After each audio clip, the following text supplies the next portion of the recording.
Next news story.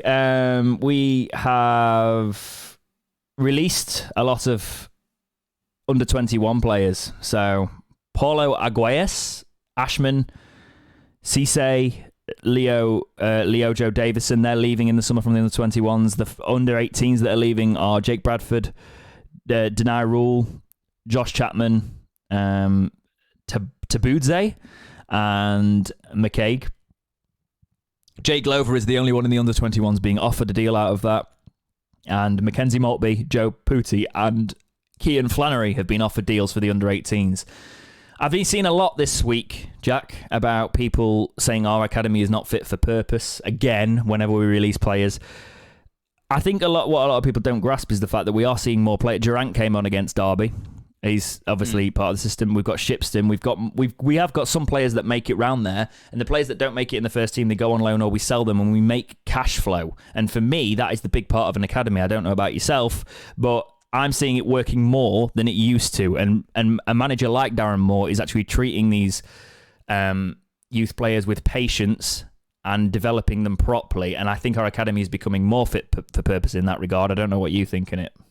It's a weird one because, well, for example, a previous episode that Jake and I were on, we were talking about this exact same thing, where there's still a limbo that's happening at the under 21 level. It's literally just Tomo and Nicky Weaver, and that's it. Whereas the under 18s have got a whole complement of coaching staff, a whole complement of physios, analysts, everything. But the under 21s, it's literally just Tomo and Nicky Weaver, and that's it. It needs to be the same complement of level of coaching at that level to help them transition over. Because, yes, sure.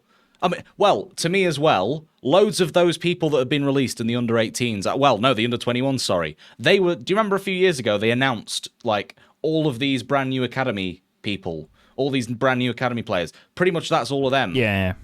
That's like loads of those that have now gone because they haven't made it.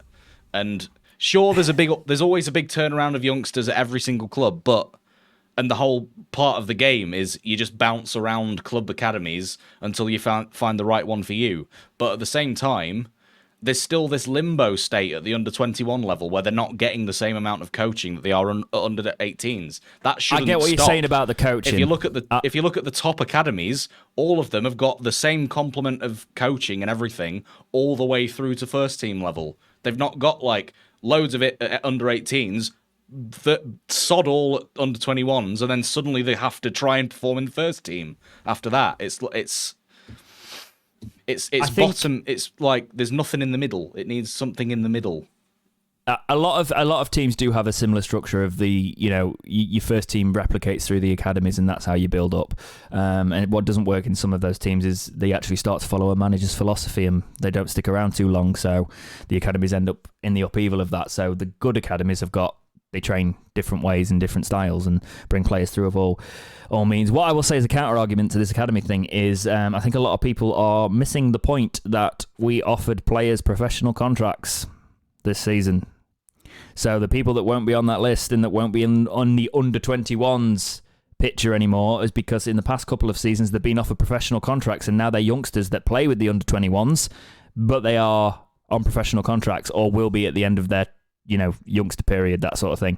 So Shipston, Pierce Charles, Durant, who else? Have we got any more? Leo Joe David. That's three. No, he's one that's been released. No, he's going. Yeah. But there was the one that's played in he played at Fleetwood and he looked great, and he's that really stupidly tall centre back or defender. Let's have a look, because there should be in the first team squad now because they're the people on the fringes. But yeah, there's genuinely players that are coming through and are getting offered professional contracts. Obviously, Kieran Brennan out on loan, he's coming back.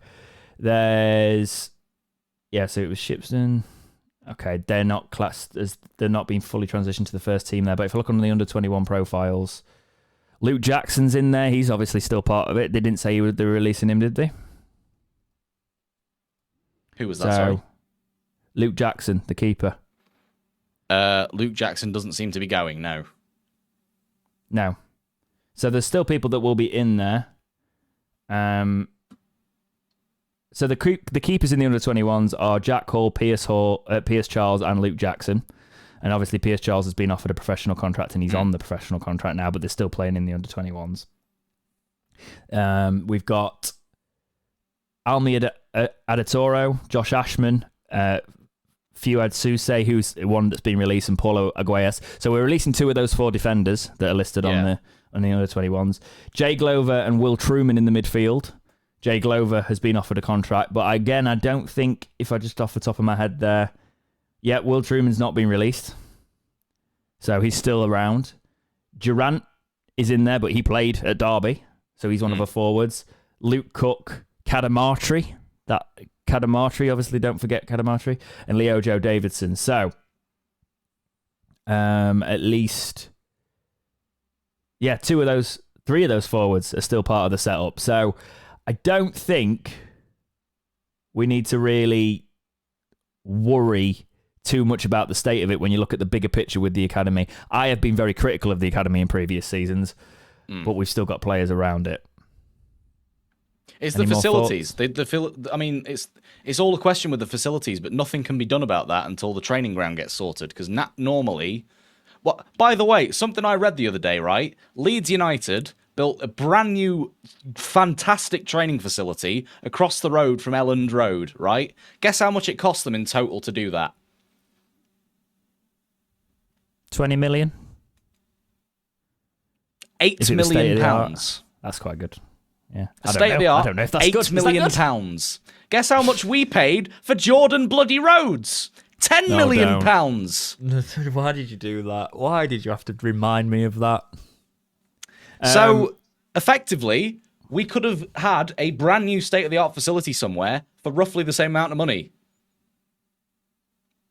And that makes me really angry that that's what could have happened. And instead, at the time, like, it was all about...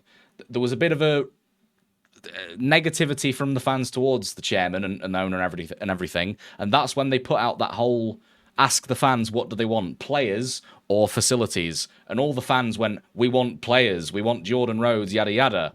And that's what he did to try and win over the fans a little bit more again.